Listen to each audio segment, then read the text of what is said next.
Shkarkimi i gjyqtares kushtetuese Elizabeta Dukovska, e cila 2 vite ka ushtruar funksionin edhe pse zgjedhja e saj ka qenë e palishme, ka krijuar sfidë të re juridike. Profesori i të drejtës kushtetuese Mersim Maksuti nuk ndan mendimin e njëjtë me gjykatën kushtetuese, prej ku informojnë se vendimet të votuara me votën e gjyqtares Dukovska nuk do të rishqyrtohen pasi të njëjtat janë përfundimtare dhe ekzekutive.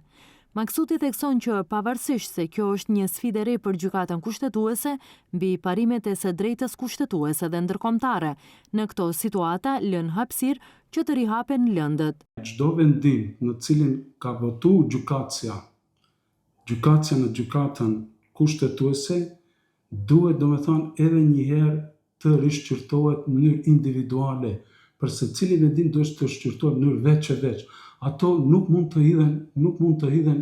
a priori të gjitha vendimet për të shpallën pavlefshme ku ajo ka votuar, ka marrë pjesë, por duhet rishikuar edhe njëherë në të gjitha rastet një nga një të shihet vërtet se vota e saj ka qenë përcaktuese ose jo. Sipas tij, nevojitet analize rrethanave dhe ndikimit të saj në vendimarrje. Duhet shikojnë rrethanat a ka pas ndikim politik mbi atë, duhet shikojnë se sa është cenuar vërtet legitimiteti dhe integriteti i gjykatës në tërësi me vendimet e saj. Prandaj kjo çështje nuk mund thjesht të gjykohet, por duhet të analizuar. Situata bëhet më e komplikuar duke e pasur parasysh se gjykatësja Elizabeta Dukovska ka votuar për hedhjen poshtë të iniciativës kundër ratifikimit të marrëveshjes së Prespës në shtator të vitit 2023, edhe pse për atë lëndë ka pasur konkluzionet të gjykatës kushtetuese që vendimi të merret me përbërje të plotë të gjykatës, respektivisht të 9 gjyqtarëve.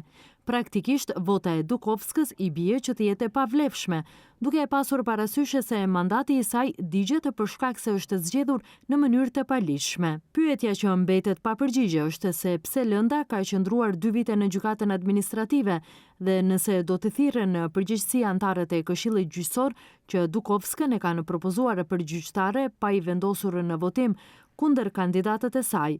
Por ironia qëndron në faktin se nëse eventualisht kërkohet e përgjegjësi për zvarritje të lëndës në administrative, atë duhet ta bëjë Këshilli Gjyqësor, i cili sipas vendimit është fajtor që në mënyrë të palishme ka zgjedhur Dukovskën për gjyqtare, respektivisht e ka propozuar për të votuar në kuvend pa i vënë në votim kundër kandidatët e Dukovskës.